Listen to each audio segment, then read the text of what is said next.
is there a window of in any opportunity, to get back in there, and whether it would be an exhibition match or you have to put some of the rules in place?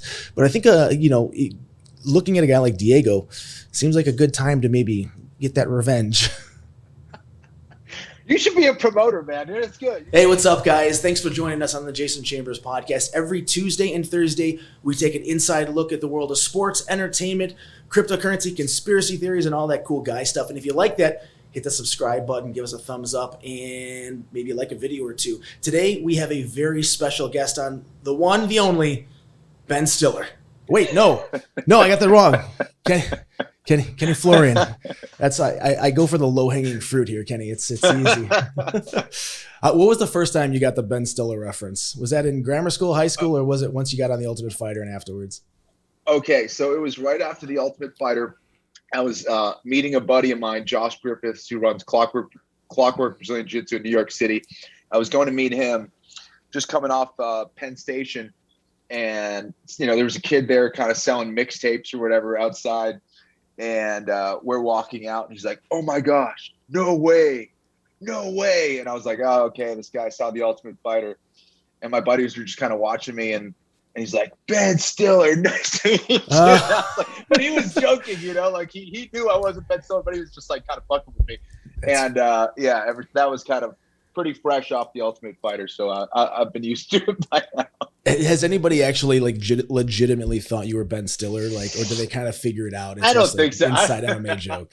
I don't think so. No. You could roll with that. There was a while there where that people thought I was Josh Thompson, like if I was going to UFCs and stuff, right? So and Dean Thomas, who was a good buddy of mine, people used to think he's Eve Edwards all the time. So we just used to roll with. It got to the point where we would just roll with that, especially you're at the UFCs. People are like, "Oh, what's up, Josh?" Like there's so many times I would take pictures with people coming off a Human Weapon, and they'd be like, "Yeah, all right, man," and they'd be like, "Oh yeah, you're a badass." Thanks, Josh. And I was like, "Damn, they thought I was Josh this whole time." It's like Rich Franklin and Forrest Griffin, they've all been champions in the UFC, but they get them mixed up all the time. Right, that's crazy, man. There's a handful of people in the mixed martial arts community that I think had multiple other options not to get into MMA, because the typical consensus, at least way back in the day, was like the MMA guys were like the tough, aggressive guys, and like a lot of guys that got into fighting, boxing or MMA, it's because they didn't have a lot of other outlets, right? It was like, I'm gonna go punch some guys, right? And you're a very intelligent guy. You're well spoken. You had a bunch of other avenues you could have taken in life. What was the determining factor to say, I'm going to put some 4-ounce gloves on and get punched in the face for a living? I think it was one of those things where it more found me than I found it in some ways. After September 11th, I was doing jiu-jitsu at the time. I think I started jiu-jitsu in I was like 19 or 20 years old. I'm 45 now, so about 25 years ago. I was doing jiu-jitsu at the time, and I don't know, I loved it so much, and I knew that I wanted it to be a part of my life for a long time. But of course, being in college, I was at Boston College, graduated from Boston College, had a regular job, translating documents or getting documents translated, or financial documents, whatever. And it was an okay job. It was fine. But it wasn't what I really wanted to do. And I just felt like I was split in half. There was part of me that, loved martial arts, but I was like, I can't be a martial artist. Like, you can't make money being a martial artist. I got to do what I'm supposed to do, which is ultimately go to law school or do something that's supposed to, I don't know, work at a job and wear a suit and do what everyone else is supposed to do and do what my parents expect me to do. September 11th came around, and I was like, wow, I really, I felt motivated to do something. I don't know. I felt like either I was going to go into the military or I was going to be a martial artist, or I wasn't quite sure, but that kind of triggered something inside me. And then I was in Brazil, and I was kind of, up at Gavia Rock, which is a famous place. It's actually where Hollis Gracie died. It's where he kind of launched off of when he had his hang gliding accident. And, we were on a kind of different path. We were kind of coming down the mountain off the main path. And one of my buddies had slipped And, we kind of laughed about it. And then it was my turn. I slipped and I was literally sliding down the mountain.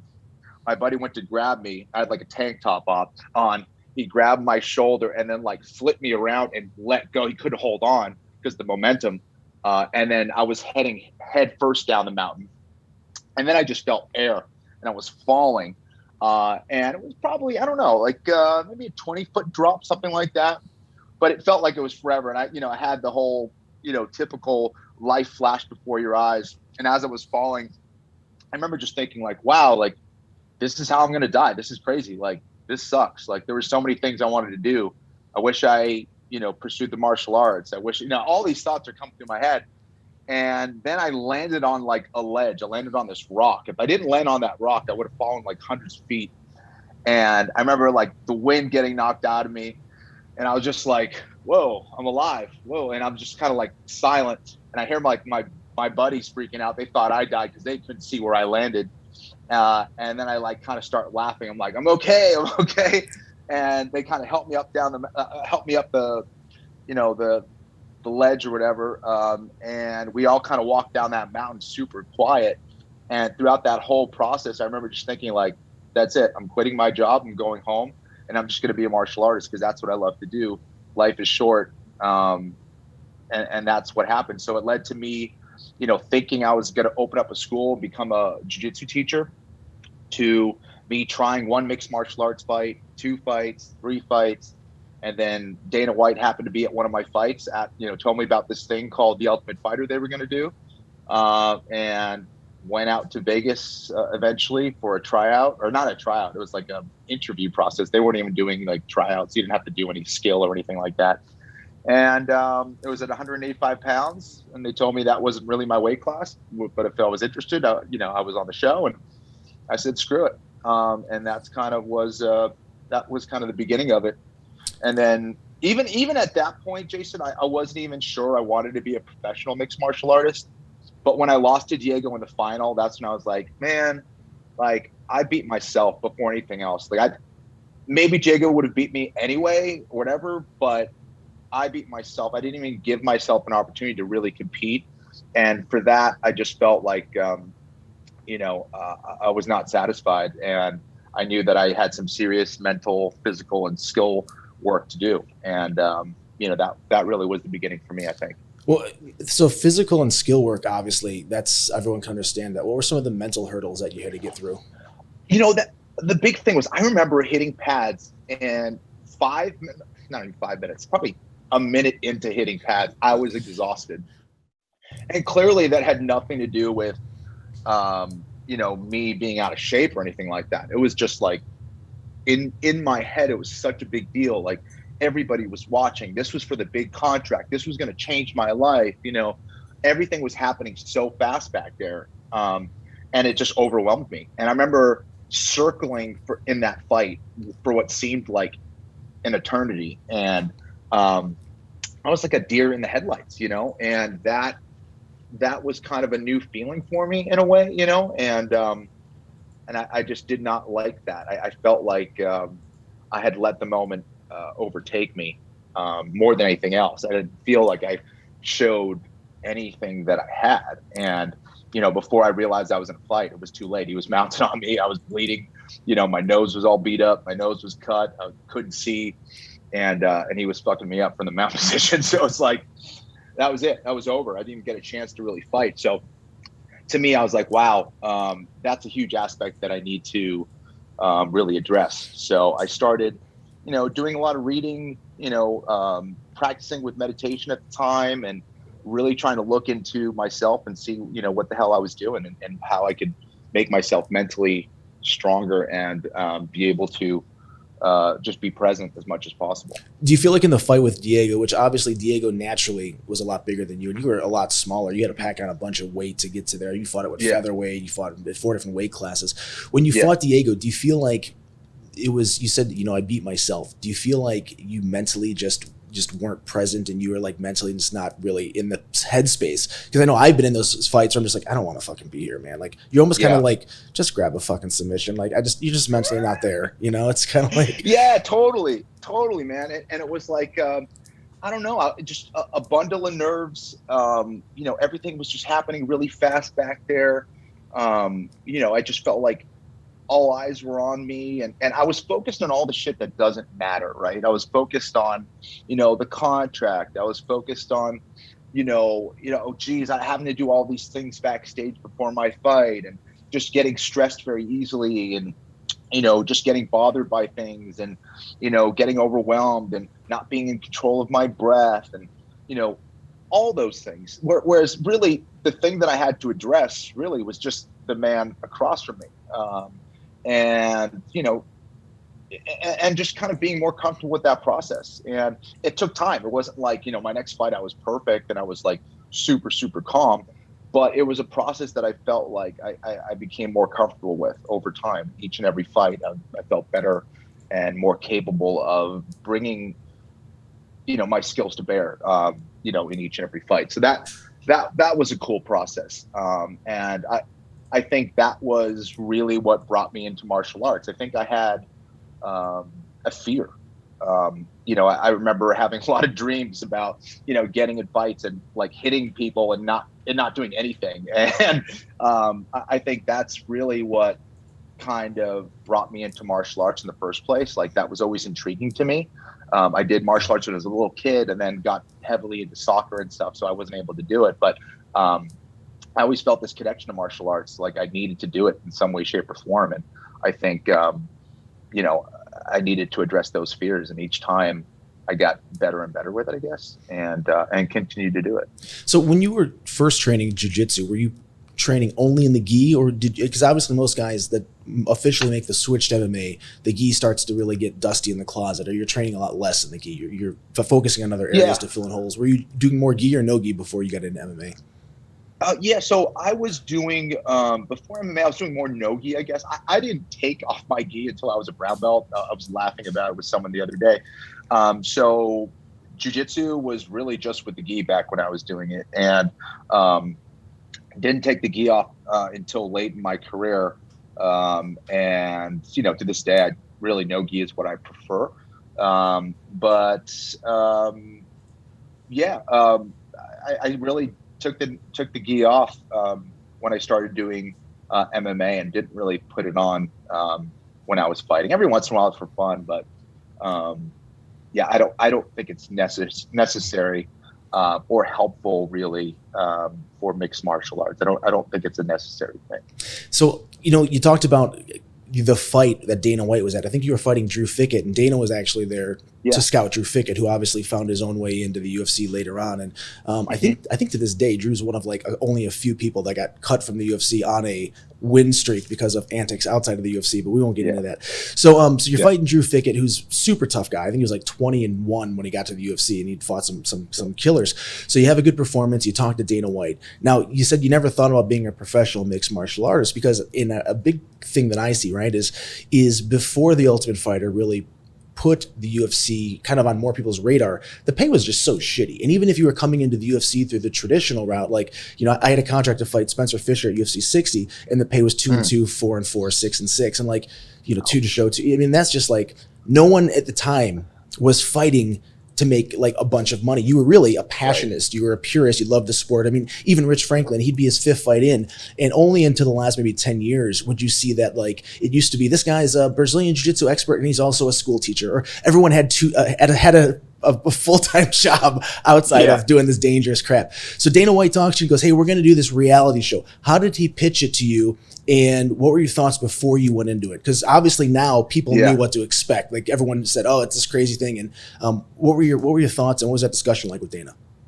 Yeah, so it was right after the Drew Fickett fight. I think he had like 25 fights or something crazy or whatever, and that was my 3rd or 4th fight or something like that. Typical matchmaking, early matchmaking.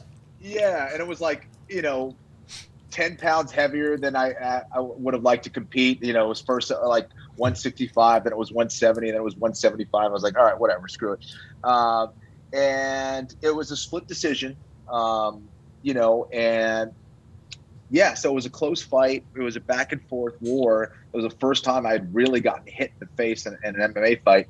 And I was pissed. Like, after the fight, I was really upset that I lost. And Dana White came back to my dressing room. He's like, "Hey kid, how you doing?" He's like, "I thought you were going to get your ass kicked. I really like the fight. We're doing this thing called the Ultimate Fighter. Have your brother interview you and send us a tape. We'd like to take a look at you." And I was like, "Ultimate Fighter, reality show, whatever." Like it wasn't. I was like, "Okay, yeah, whatever." And I just kind of like whatevered him, and really wasn't interested in it. I was just still upset in the moment, and everyone was like, "Dude, that was Dana, blah blah, this and that. This could be huge." And I was like, I just kind of ignored it. And then a couple days later, someone's like, "So are you going to send something to him? Like, you should have some interview." And I was like, "Whatever. Like, I'll send." No, someone followed up with me, actually called me, and told me about it and asked if I could send an interview. And I was like, "I'm not going to send an interview. I'm just going to." I had like some seminar DVD of me teaching, and I just sent that.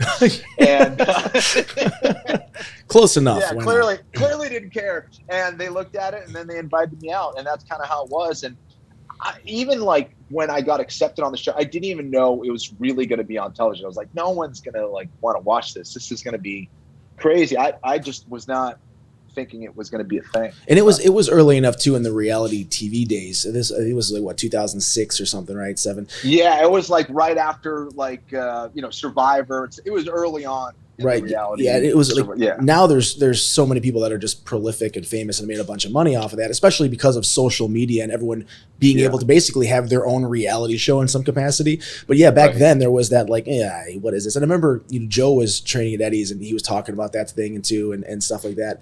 And when that came around, so you finally decided, let's do this. And everyone that I've ever talked to, like Forrest, Steph, and everyone's like, it was fucking just the most boring 8 weeks of my life. What was your experience like in the house? Yeah, it was tough, man.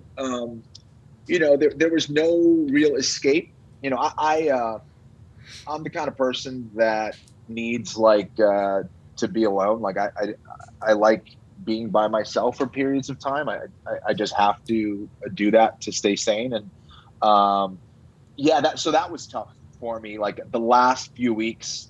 I think I blew up on Mike Swick one time because he hid my pillow and like he like put my pillow somewhere where it wasn't, and I like freaked out on him for no reason. Like just stupid stuff like that where you're just irritated because you can't do what you want. You're not free to do whatever. From the moment you wake up to the moment you go to sleep, you have a camera in your face essentially, and you're in there with a bunch of dudes.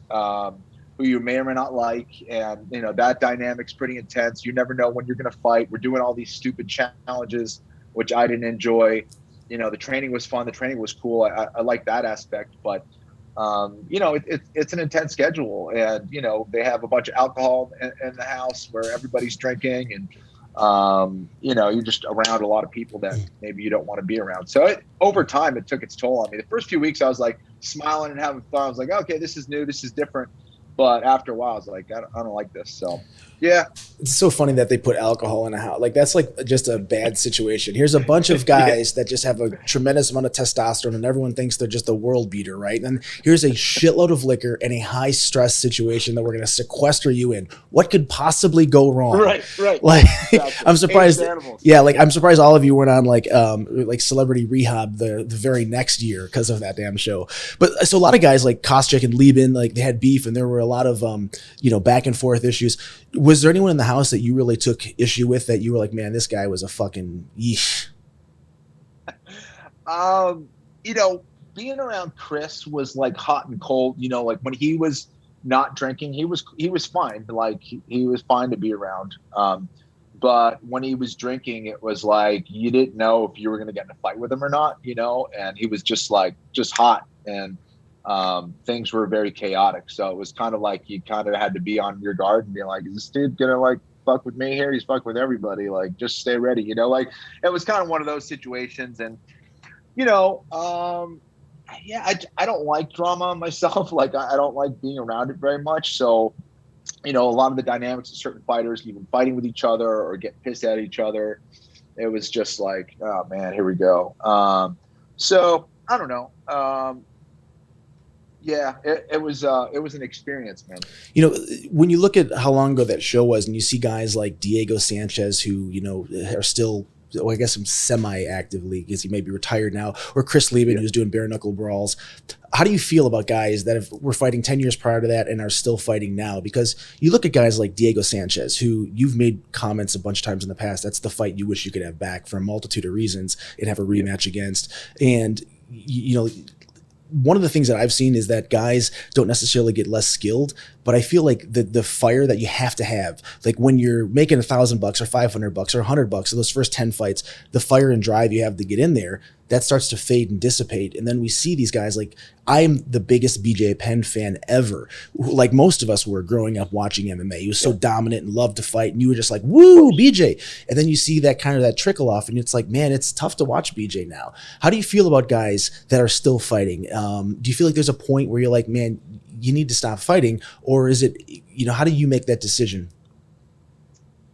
Geez, man, you know, I think that's a difficult question. It's tough. I couldn't agree more. I think that there's two things at play. There's, you know, certainly as you fight more, I do think that there's a certain amount of time and energy that everybody has, right? And, you know, a lot of times, you know, that willingness to fight and train hard, like you're getting ready for a championship fight, will diminish, as you said, over time. But also there's the other thing where, you know, you learn to be tough and you learn to be courageous. And a lot of times it becomes difficult to understand that limit as well. So I think those two forces at play either drag you in deeper, and in certain cases, you don't know your limits. You think that, hey, listen, I just need that next fight, or you know, you either aren't seeing clearly to the point where you're like, you know, I made a mistake that last fight, and not really seeing the fact that, hey, physically, mentally, I'm not the same what I used to be. I'm older now, blah blah. So it's a difficult thing, man. And for me, you know, I don't want to see guys fight past their prime. I always felt that was the case for me. I knew that when I was physically not able to do what I wanted to do or train the way I wanted, it was time for me to hang it up. This sport is too brutal to go out there and be at, you know, 60%, 70%, 80%, 90%, whatever it is. Like, injuries are going to happen. Okay, that's fine. But, you know, like, I retired because of a back injury, and, you know, my back was never the same, and I knew it was time for me to hang it up. You know, it's a difficult thing having to look at yourself. And I think, you know, we all have a difficult time. We can all have a difficult time with that. And sometimes we don't have the best people around us, or sometimes we don't believe what people tell us, you know, because we are fighters, because we are warriors, because we have believed in ourselves for so long that, you know, we think, hey, you know, let me just get one more fight, or I want to keep going at it. I don't want to quit. I'm not a quitter. And, you know, it could lead to your own demise. So life is a paradox, man. It's funny how that works out. Yeah, I think that what we see, and we've seen a bunch of athletes that have retired, come back out of retirement in a myriad of sports, like Brett Favre's. I think even Jordan retired and came back, and we see that constantly in MMA. Guys are, I'm quitting, I'm done, and then they come back for whatever reason. You know, I think that, like, for me at least, I've always struggled with that because I mean, I injured my knee and tore my ACL on Human Weapon, and I never had surgery. And part of that in the back of my head was, I figured if I didn't have surgery, I would never ever get to the point where I'm like, maybe I should fight one more time because, oh, sure, I'm doing well training with these guys, and I'm doing, you know, like there's a different barometer that, you know, that it's attached to that. So, you know, a big part of it's just mentally. When you look at like the guys that are fighting now, that you said something about surrounding yourself with the right people. And I'm a big believer in that, because when you've had any level of fame and success, you start getting people that are reliant on your income to pay their bills too. The managers, the agents, even the promotions, some of the fans, the merchandise, everyone, you know, is in your ear, and it's in everyone's best interest, a lot of times fiscally, to be like, man, keep fighting. Or they don't want to piss you off. They don't want to be the one who's like, bro, it's time to fucking stop fighting. You're like, what? You don't think I can do it anymore? Because there's an innate ego attached to our sport. Mm-hmm. You know, let's talk about a guy like Jon Jones, all the talent in the world, crushes guys in the octagon. But like, I mean, isn't this 3 strikes and you're out? Or if you're Jon Jones's best friend, what do you sit down across the table from him and what do you say? Geez, that's tough. I think the approach for someone like that perhaps isn't, just telling him about that mistake that he made, right? It's like he's been making mistakes all along. There's something deeper going on. And, I know Jon is talking about, hey, I'm not going to drink anymore. That's what's leading to this. Well, that's not it. There's a lot of people that drink and that are totally fine, that don't go off the handle and that can control themselves. So what is it? Is it the alcohol, or is it something deeper at play? And, addressing those psychological issues, or, earlier trauma, or whatever it is, I think is the approach, and getting down to the nitty gritty and doing the work, and finding out what those issues are is key. And it's not an easy process. And, for a lot of guys who, have fought in the octagon, or have fought or competed professionally as an athlete, especially if you have fame or have achieved a certain amount of success, it can be difficult to, again, look at yourself and take advice from others, especially when it's critical advice. I think that tact is an important thing as well. I'm not always great with it, with the people that I care about, because I do get emotional about it. And sometimes I'm a little too blunt with the way that I present it. And that might not be the best approach sometimes. Sometimes that is the right approach. Some people appreciate you being blunt and being direct. But, it does take a certain amount of tact, and the way that people take in information, I think it's different for everybody. It's almost like you need to get them to understand that they need to help themselves. That's really the most important thing. I can present to you all the issues and everything that's wrong with you, but that's not what's going to solve the problem. Action is required, and it's kind of getting them to understand that them and them alone are the only ones that can fix it. And that's not an easy thing. If you were to look into a crystal ball and look at Jon Jones, and I want to touch on Conor McGregor too for a second here, but if you looked at Jon Jones and it was fast forward 1 year, how do you see his career playing out? Do you think he has the people around him that will help ground him, or do you think that we're going to see this be just kind of like you made a comment about, like, it's not the what you drink, it's the why are you actually drinking? Are you doing it to just relax, or is it self-medicating to, cover things up? And we've seen Jon have these run-ins on multiple occasions with the law. And my thought is like, for every one time you get busted doing something, there's a couple times you probably didn't get busted for that scenario. Do you think Jon is surrounding himself with the right people so that he can get back in there and really make that? I mean, he's arguably one of the biggest UFC stars when he's on point, right? Or do you think that he's going to kind of go in this trajectory that, we're not going to see him really right the ship?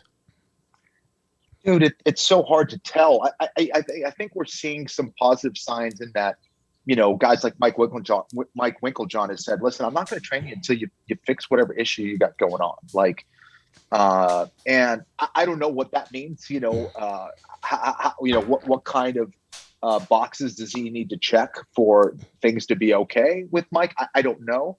But I think that's a positive step, and an important decision by Mike Winkeljohn to say, hey, listen, I've had enough, man. Like, this is not enough. And maybe it gets Jon to realize that, hey, Mike is finally saying that's enough. I got to change, because I want his knowledge. I want his ability to, I want him to corner me. I want him to be around and be a part of my team. Maybe I need to check something off. But instead, I heard something that was a little disturbing, which was, he felt abandoned, and he felt that, like, he was, being kind of kicked off the team or whatever. And that's not a good sign, because I don't think he's seeing the mistakes that he's making. So that's the thing. I don't know, man. I don't see it. I don't see it progressing from here. I'm not saying it's impossible, but just from what I've been seeing, which is, a small percentage of everything, it's not a great sign. So, Jon Jones aside, guys like Conor McGregor come in and they kind of change the trajectory of the sport and really bring it to the forefront. Kind of, he's made probably more money than anyone in this sport. He came in talking shit, would tell people how he's going to knock him out, backed him up. And I actually was never a big Conor McGregor fan or believer, I should say. I was always a fan, but I was never a believer in the Conor McGregor brand until he fought Jose Aldo, because arguably I thought on paper Aldo was a really tough matchup for him. Also a good counter striker, great leg kicks. People forget how good his jiu-jitsu is. I think he won the worlds or something at black belt. Yeah. And as good, if not better, wrestling. And I was like, this is a tough fight. And then he knocks him out, just clean, whoop, snip, and just finds that distance and range and just connects. So the Conor McGregor we saw for the first few years versus the Conor McGregor that we've seen in the last couple of fights, do you feel like, I mean, my take has always been that once guys reach a certain level of fame and that 8 hour a day training and the focus being solely on that training, it starts to get bifurcated with things like movie deals, offers, but Nike needs some of your time. The PR people need some of your time. Do you think Conor McGregor is just getting split in too many directions, or do you think he just doesn't want it enough anymore, or are these just anomaly fights and he's going to be back and be the champ? I think I think it's being pulled in a lot of different directions. If you are trying to fight at the highest level, this is fighting. This isn't just football. This isn't just baseball, which obviously competing at that level is very difficult as well.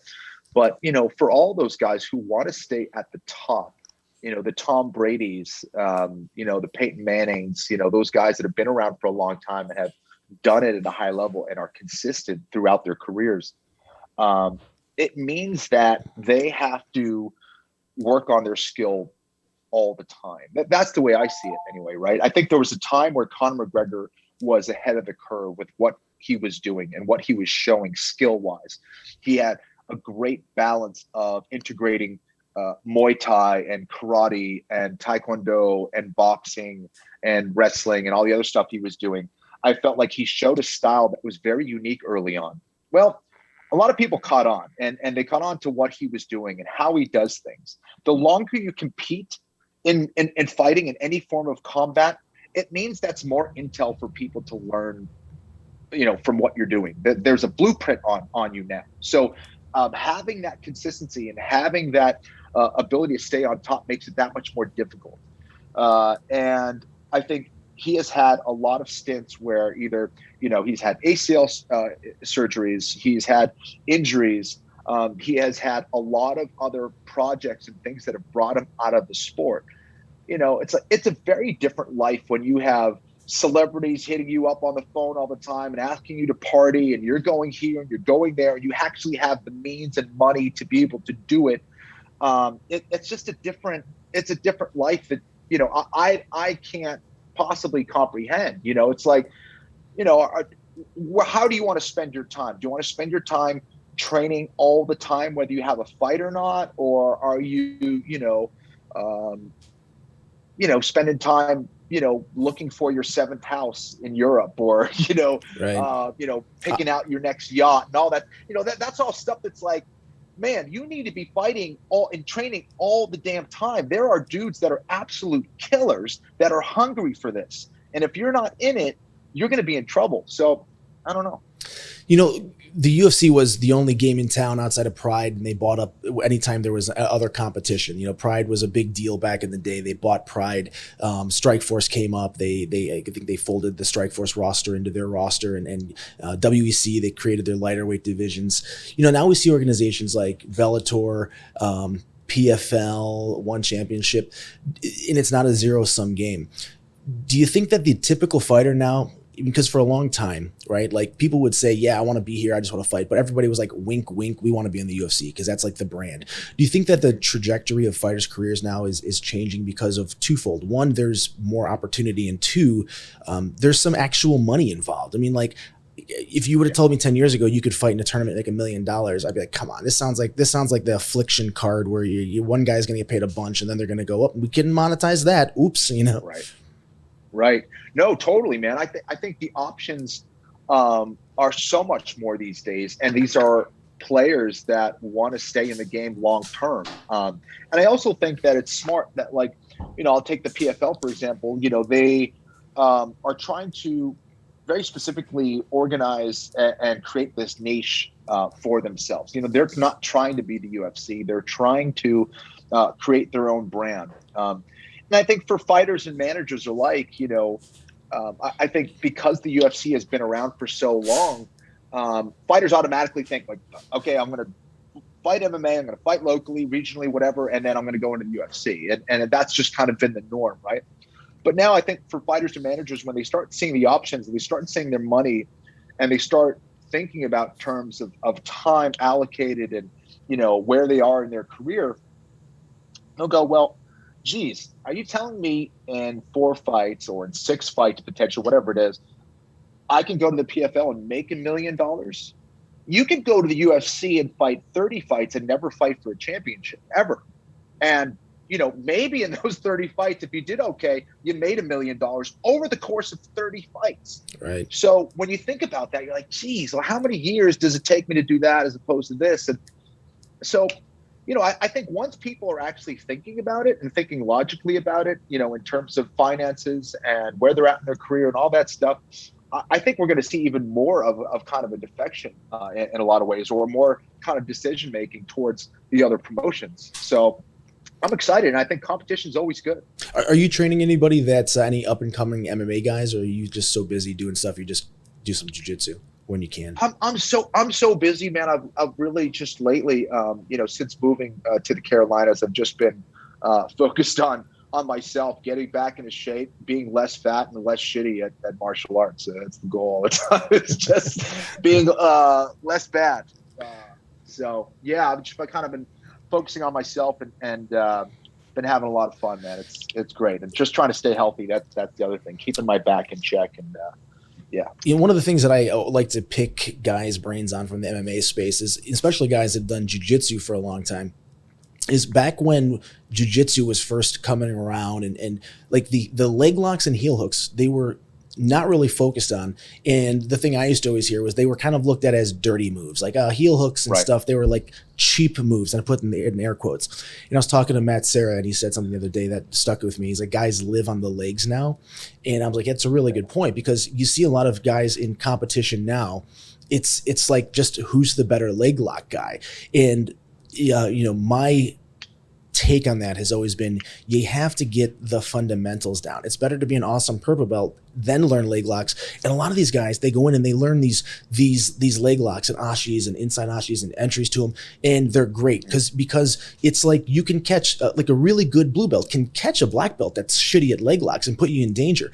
But in an MMA fight, if you miss those leg locks, like we just saw oh my gosh, Ryan Hall do, or guys like Eminari, it's a risk reward, where if your wrestling's not good or your dynamic isn't to get on top and look for positional submissions and control, you risk a lot.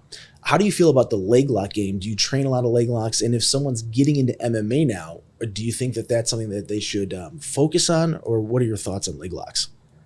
Yeah, I love the leg lock game. I think it comes down to this, right? Jiu-jitsu is about learning to be as efficient as possible and trying to look to submit people as efficiently as possible. And you can do that with leg locks. Absolutely. I think the skill has been much improved in that department. I think it's an aspect that was ignored for a long time because of that idea that leg locks are cheap. I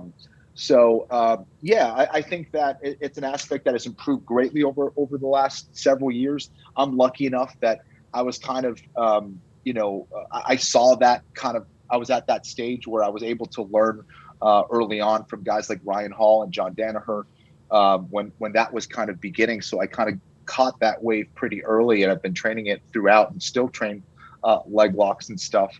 It's a devastating aspect of the art that should be learned. However, if you are starting your grappling career and going right into that, you have to be careful because, like you said, I do think understanding the fundamentals extremely well is the most important thing. I think, for me, I didn't want to be a trickster. There's a lot of people that are tricksters that are looking for hacks and quick ways to kind of get the submission, but don't understand, the foundations of position and what it means.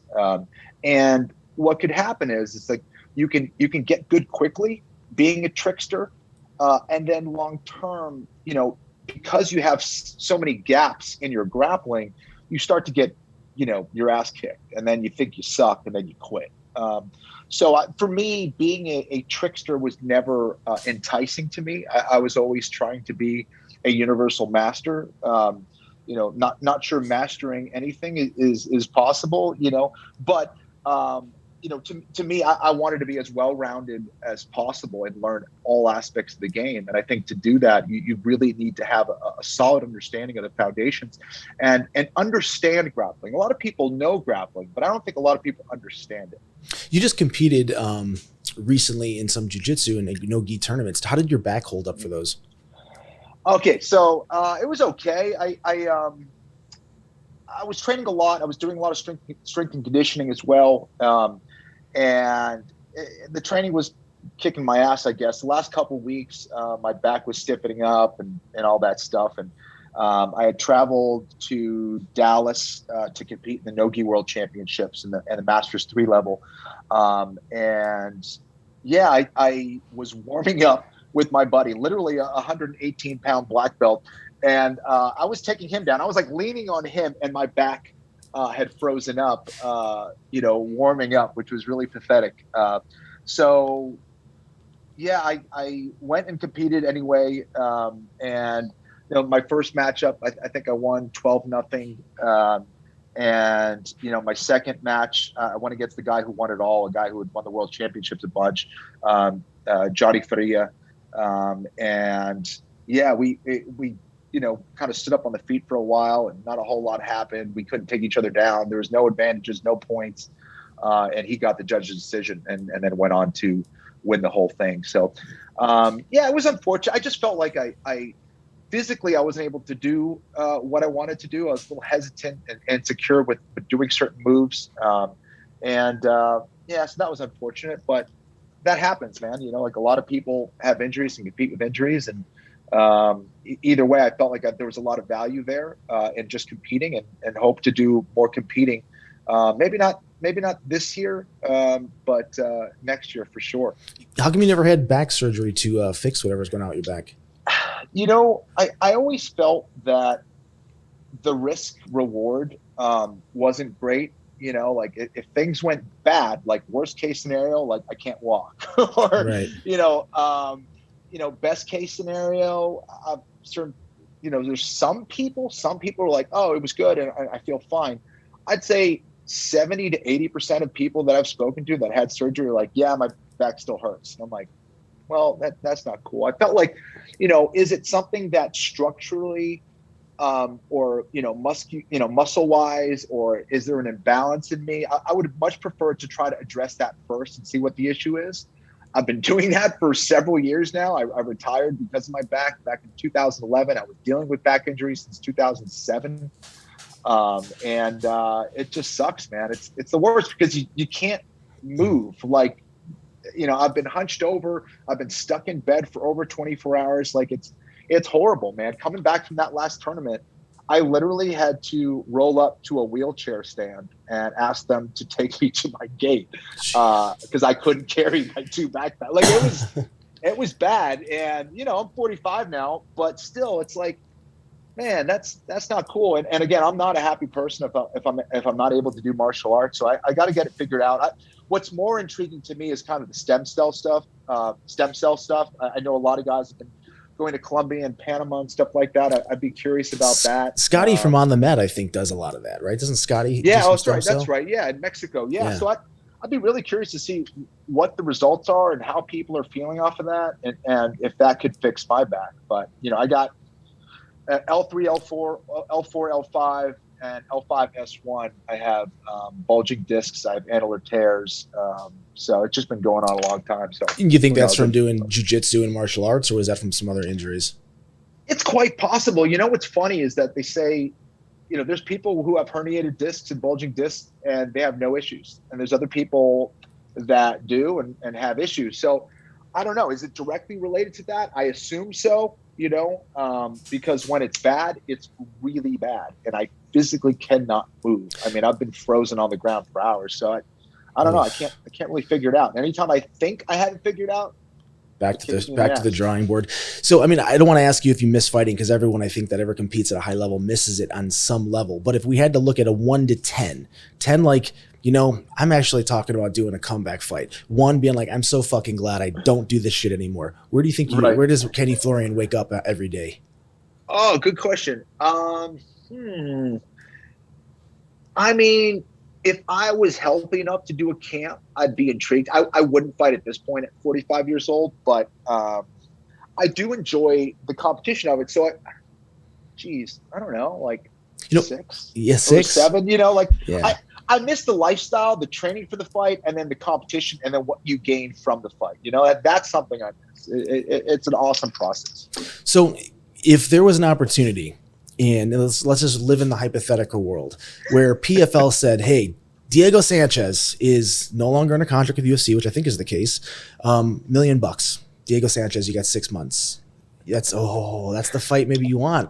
What do you think? Would that tempt you to get out? If it was, you know, my thought is always like fighters never retire. It's just the window of what the right fight looks like becomes exceedingly slim. Like if someone said, here's $10 million to fight like this 97-year-old Filipino guy, who's not taking that fight at any point of their career, right? But, you know, like, do you have to go fight an up-and-coming hungry UFC vet? Yikes. So, like, you know, is there a window of in any opportunity, you know, to get back in there, and whether it would be an exhibition match or you'd have to put some of the rules in place?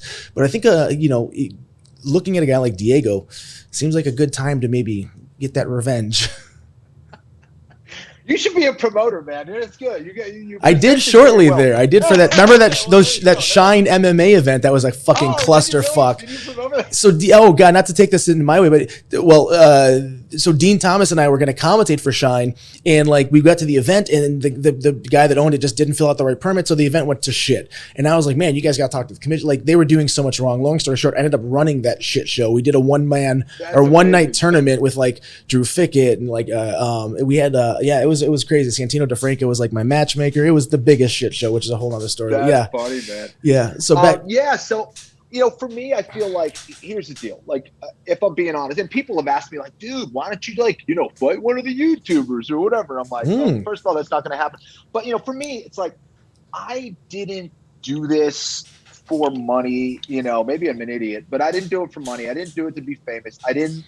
For me, it was more the challenge of, you know, physically, if, you know, I'm okay or at my best or as close to that as possible, what could I do? You know, how far could I push myself? You know, so right now, you know, just physically feeling the way I am, it's just like, I don't know. For MMA, no. Like, even if it was $1 million, like, I don't think so. You know, I think that, you know, people will get, I'm missing the word here, I guess, sentimental maybe about certain things, about like, oh man, like for those tens of Kenny Florian fans out there, would be like, you know, oh, I miss seeing Kenny fight, or I would love to see him fight again, or, you know, but they want to see like Kenny Florian in his prime fight. They don't want to see Kenny Florian at 45 years old fight, in my opinion. You know, it's like, I love seeing guys try to push themselves and stuff like that, but, you know, I would love to see Mike Tyson fight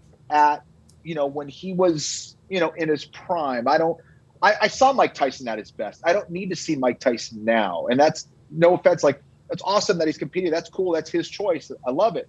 I'm still a fan. But just me personally, you know, that's the way I'd see it. But you do make a point. It's like, you know,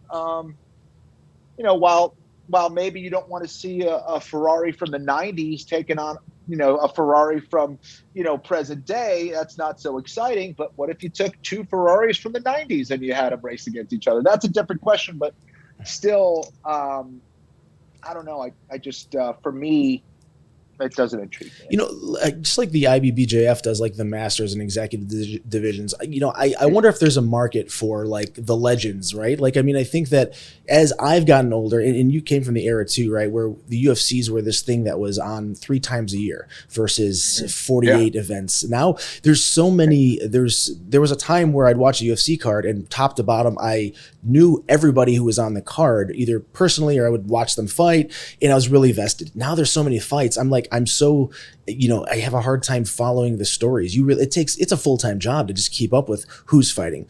Do you think that there's, I couldn't agree more. Yeah, it's crazy, especially with all the organizations. Do you think that there's a market for like a legends matches, or where like guys over 40, or like you've got, granted, yeah, it's different to be fighting a guy who's 22 on his way up versus like it, but like a perfect example is like a Diego Sanchez now, maybe you've been off for a long time. You probably are more hungry. He's obviously not the same Diego. I think you make a great point, man. I think that makes sense. It's like, I think a lot of people would love to see it. Honestly, I do. There's clearly a market out there. People still get excited about seeing those big names and those people that they used to watch coming up. That would be cool. And it makes sense to put them against someone else who's at that same age or experience level or from that same era, to put them against each other. But what I don't like, especially, is like when I see a BJ Penn, take on an up and comer, and you're like, we know this story. We know exactly what's happening. It's like, you're feeding the old lion to this young kid coming up, man. And I hate to see it. So yeah, it's tough. And that's when I think, like, you look at the BJ, like 2002, 2003 world beater, and you look at BJ now, and it's just like, my goodness. I mean, he's getting knocked out in the streets of Hawaii and street fights. And like, whether he just doesn't want it mental anymore, you just get burnt out. Right. And it's tough. But like, I personally, and this may just be me and my own selfishness, but I'd love to see like the UFC 1 fighters come back and just do UFC 1 all over again. Just everybody in their 60s and 70s, and just Keith Hackney and Emmanuel Yarbrough going at it again. Hoist Gracie wearing a gi fighting. Like, tell me you wouldn't if UFC 1 was happening again, like under the new rules. Like, I would watch that. That would be there's going to be me and like 38 people that buy that pay-per-view. But, I love it. Why not, man? I think it's a great idea, dude. Yeah. Well, man, Kenny, I got to have you back. We got to talk crypto at some point. I know you got PFL tonight and the World Championships, 4 titles on the line. And, someone like Claressa Shields, so we don't know how she's going to really evolve in MMA, but gold medalist as a boxer, has a lot of catching up to do in the wrestling aspect. And obviously, probably wrestling more so than jiu-jitsu, because if you can wrestle, you can keep the fight where you want it. How do you see someone like Claressa Shields' trajectory playing out here really quick? Geez, I think that's what's so intriguing about this fight tonight. I want to see what her development is like. For her, obviously, her grappling journey is going to be the most important thing. And it's so difficult coming from a different, combat sport like boxing, to go in ahead and learn that. And just frankly, to put your ego aside and to go and learn that. So I'm curious. She's clearly a A-class athlete. And if there's someone who can learn quickly, it's going to be someone like Claressa. So I'm curious to see how she develops. She has a true test tonight, and excited to see how it plays out, man. Beautiful. Well, Kenny, thanks for joining us, man. We'll have to have you back, and we'll talk a bunch of crypto and stuff next time. And we'll skip all this MMA shit. So okay. I'll see you tonight at PFL, man. Thanks for stopping by, brother. Right on, man. Thank you. Cheers.